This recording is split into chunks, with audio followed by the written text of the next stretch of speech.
Welcome to the Dreamlands. We are back with another Homeworld Deserts of Kharak video. Now this video is going to be the first in a new series of build order and strategy tutorial videos for Deserts of Kharak. This series is basically going to be a follow-up to my faction overview series. You can find those videos in the same playlist as this video and as subsequent videos.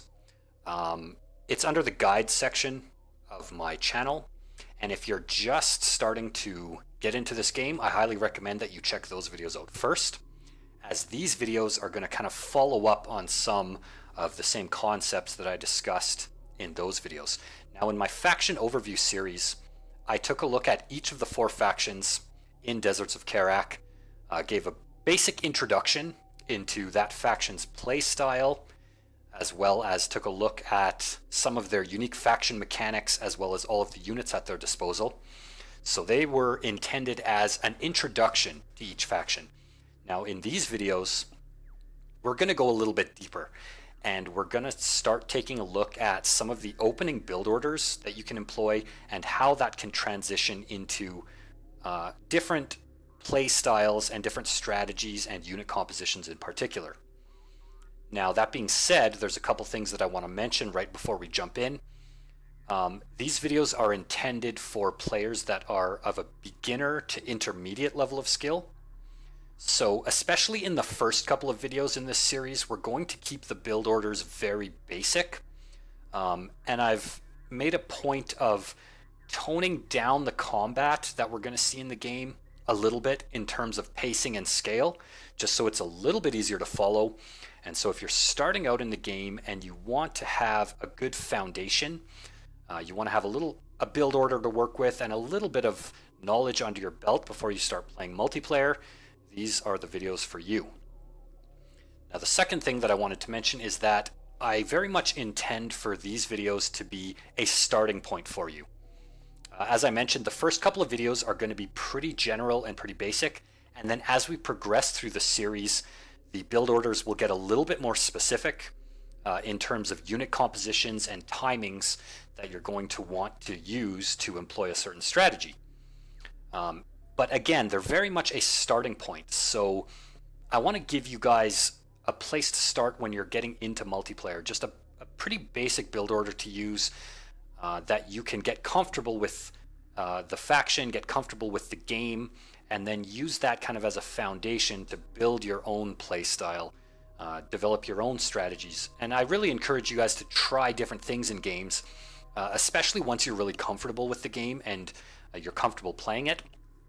So again, I encourage you to use this just as a starting point. So there may be people that execute these build orders differently. They may use different unit compositions or whatever, but this is very much just an entry point for newer players. And again, as we progress, it'll get a little bit more in depth and a little bit more intense. And so I hope that it can kind of provide like a nice smooth learning curve for everybody. That's very much the intention of these videos.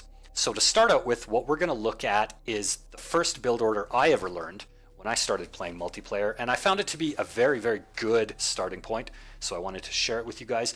Of course, we're going to be taking a look at the Coalition faction in this first video here, because I feel that most newer players are going to tend to gravitate towards the Coalition since they're kind of familiar with them from playing the campaign, and they're a very nice, strong, solid, simple faction to play.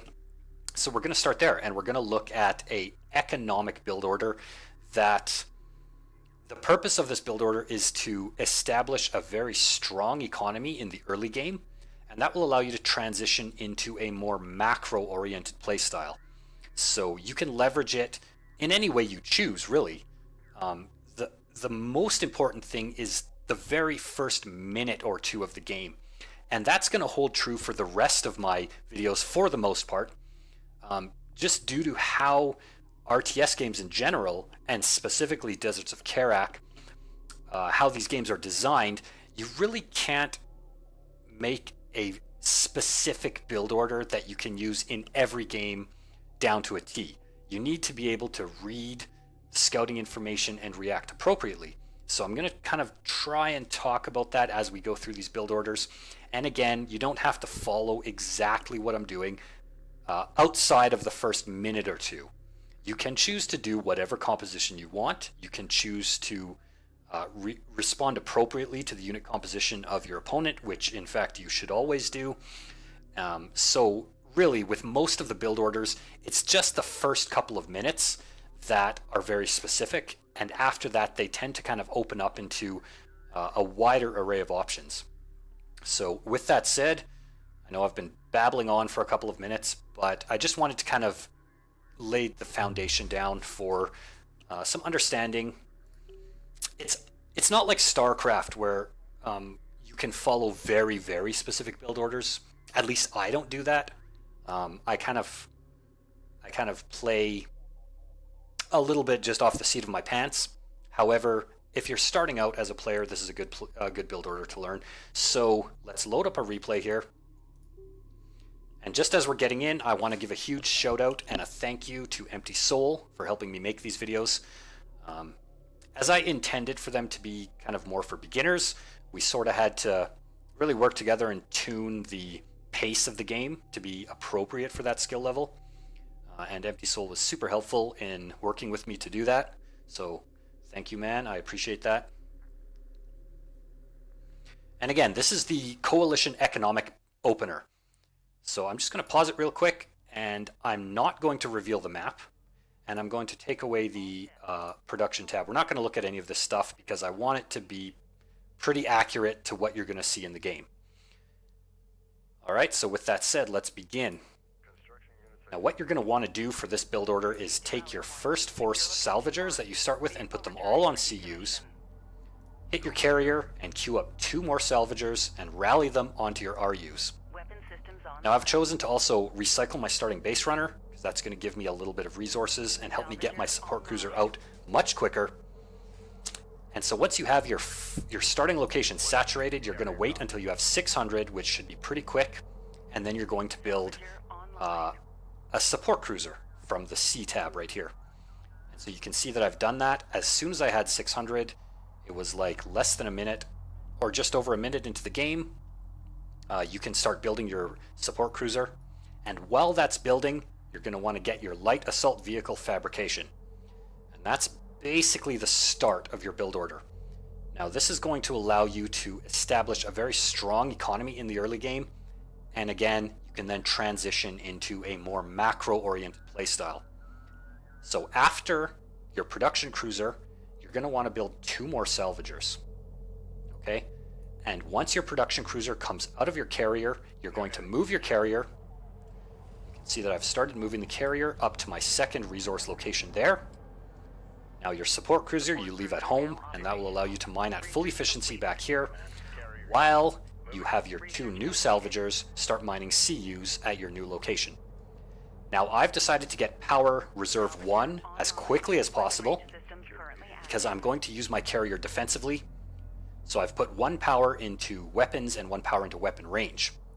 Now I just want to pause it here for a quick sec. So you've now successfully executed the very, very opening moves of your build order. And since you're focusing on economy, it's very, very important at this point to get a couple of LAVs onto the field. You need to do this. The only time that you can forego building LAVs is if you know for certain that your opponent is not going to attack you. But you need to get scouting information at this point into the game. So build a couple of LAVs and send them out to scout, because you need to know if your opponent is going to attack you or not, and that's going to change how you play. So let's resume the game.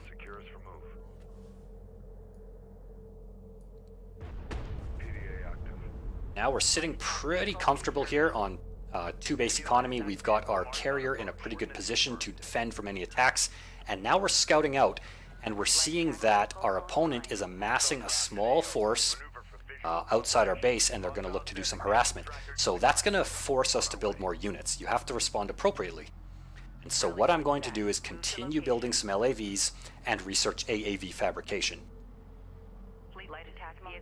Being a economic build order, the way that I usually do this is I try and get 2 resource locations set up as quickly as possible, and then transition into a large force of AAVs and railguns, and that will give you a pretty good, pretty solid army that can handle most situations that you're going to see in the early to mid game.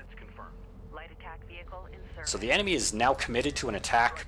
However, it gave me the time that I need. I scouted that, and that gave me the time I need to have my carrier in a good position to defend, as well as my LAVs. So I'm just going to shut this down. I'm pretty confident at this point that I have the number of units that I need to shut this down. I also have defender's advantage. I'm getting my LAVs to fight inside the healing range of my support cruiser. And now I'm going to go for a counterattack. This is also pretty important for you to do. You want to keep the enemy away from your base because you want to continue to tech up. So after I got Power 1 and AAVs, the third upgrade that I got was Carrier Production upgrade. So Support Cruiser, LAVs, Power 1, Carrier Production, and AAVs. And so now that I have a counterattack going, I need to scout my opponent and I need to try and slow his economy down, and that's going to allow me to build another support cruiser and research railgun fabrication. So I'm still building up towards my starting plan here. And again, this is a pretty standard concept for RTS. Expand while you're attacking, right? So I've sent an attack that's going to keep the enemy off my ass, and now I've built a second support cruiser. I'm also moving my carrier up to the 3rd resource location, and I'm going to begin producing more salvagers. And it's been like 5 minutes into the game, and now I'm going to be sitting on a full 3 base economy. I've successfully shut down the harassment, and I'm now counterattacking and doing a bit of harassment of my own. So you can see that our opponent here has seen that I've gone for an economic opening build order, and so they cannot fall behind. Our opponent here is trying to set up a pretty strong economy of their own, so we need to kind of widen the gap, as it were, because this build order really relies on having a unit and tech advantage over our opponent. That's the entire purpose of it. So what we want to do is just slow them down and keep them away from us. Meanwhile, we are teching up to have a 3 base economy and a large army. Now, as this is a economic build and I'm going for a macro playstyle, I'm going to basically continually upgrade my carrier with power reserves and continually upgrade my tech. And now that I've got carrier production, I can build 2 units. I can have 2 production queues at a time. I've got AAVs and I've got railguns. So I'm now just going to start mass producing. Now that I'm on 3 bases, I'm just going to start mass producing AAVs and railguns. I'm also going to start looking to get heavy vehicle armor and all the different upgrades for my chosen unit composition. And this is the point in the game where you begin to have more choice what you want to do. It's been successful. Our opening build order and our starting strategies have been successful. We have expanded. This is basically a fast expand build, so we executed that. We were able to hold the enemy aggression, and we then counterattacked in order to keep them away from us while we aggressively expanded further. And now that we've been successful doing that, we can just continue to research upgrades and produce more and more units. As you can see, I'm just producing more units. I'm constantly producing AAVs. I'm constantly producing railguns. I know that I've slowed my enemy down. However, we can probably expect a counterattack pretty soon. So with that in mind, I've decided to rebuild a base runner. This will allow me to send out a drone and get some scouting information, as well as try and grab an artifact.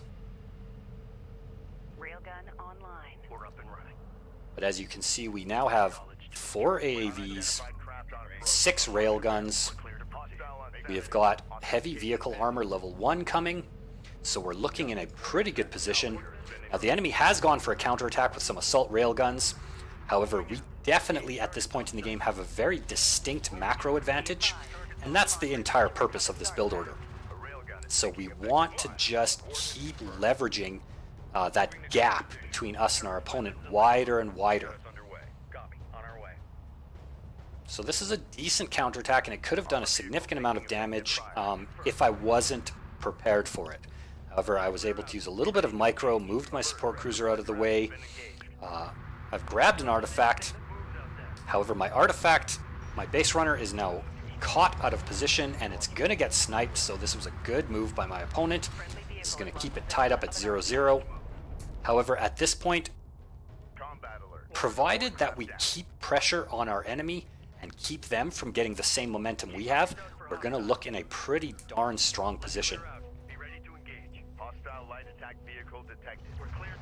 Now at this point I have power level 3 researched, so my carrier is pretty strong, and the carrier alone is pretty much able to defend this portion of the map here. And so I've built a third support cruiser. I'm going to leave that at home. I'm going to have one support cruiser at each of my resourcing locations, and that's going to now allow me to use my carrier offensively, which is getting more and more powerful. And with the gap widening between me and my opponent, they are losing far more units than we are. We have a military advantage, we have an upgrade advantage, we have an economic advantage. That's going to allow us to tech up to much higher tier units. And so I've begun producing a large number of LAVs at this point because I want to have that map presence. It's always important to have map presence and map control. I've spotted the fact that my opponent is going to try and harass me a little bit here, and so I need this fast strike force to be able to respond to threats while the bulk of my army goes on the offensive. But again, at this point in the game, how you want to rock it is totally up to you. The most important thing for this video was how you execute very opening moments of the game. It's very important to get your scouting information as soon as you've got your first resource location mining and your second resource location mining. You need that scouting information, and that will allow you to respond appropriately to what your opponent is doing. I noticed that they were attacking me, so that forced me to build more units. However, if you scout your opponent and they've gone for an economic build order as well, you can feel free to just go ahead, forego building some LAVs or any more units, build another support cruiser, and expand even faster. Now I have a bit of problem here. The enemy is going to take out one of my support cruisers. Almost. Nope. But it has forced me to bring back my carrier. I almost have power level 4, and I'm continuing to build more and more LAVs and just force this attack off. I'm able to save my support cruiser. So I've maintained my economy. I've maintained the bulk of my units. So I'm looking in a pretty good spot. And I now have battle cruisers which are in production. So things are looking pretty good. What else? I have heavy armor, upgrade level 2. And once again, I just want to reiterate that this isn't a very, very specific type build order beyond the first couple of minutes. You can get your upgrades much faster. You can go for a different unit composition if you wish. The important thing is to set up your economy very quickly, as I mentioned, and then get that scouting information and respond appropriately. And now it looks like our opponent is getting a little bit desperate. They really, really want to start doing some damage to us, and that's exactly right. They know, our opponent knows that they're kind of on the back foot, and they need to do some damage in order to close the gap between us. So at this point in the game, it's your job to just hold out for as long as you can while you tech up. Now that we have some battle cruisers on the field, we have power level 4 on our carrier. We can get power level 5. We can get railgun meg accelerator upgrade. You see that I'm floating a ton of resources. That's probably not so good. You don't want to do that. You want to constantly be getting upgrades. So I recommend setting a control group to your carrier and constantly check that control group and make sure that you're always upgrading, always building units, always spending your money. because at this point in the game, the enemy has had a chance to catch up with us in terms of economy, so we really can't allow that. And now I've closed my opponent in. I'm about to come in for the killing blow. I'm going to get my battle cruisers here to start laying into their carrier. Get my carrier up on the front lines. And get him tanking damage and doing damage. And at this point, it's pretty much our game. We do have a bit of a problem here. Some more assault railguns. They're going to be doing some pretty significant damage, so we want to outflank those with our LAVs. And that's going to be able to clear these up quite nicely and allow our battle cruisers to continue pummeling their carrier. But at this point in the game, again, we just have such a large advantage in terms of macro, in terms of economy, that the enemy stands no chance whatsoever. We were able to defeat them pretty handily. So that was that. I hope that that video was educational. I hope that it was helpful. If you liked it, smash the thumbs up, hit that subscribe if you haven't already done so. I will be posting a new strategy tutorial video each weekend, and we will go through several different build orders and strategies for each faction, and they will grow increasingly precise and increasingly complex as we go along, in order to kind of get that learning curve happening. So I hope that you guys can use this build order. If you have any questions, don't hesitate to leave them in the comments. If you have suggestions, leave them there as well. And I will see you guys for the next video.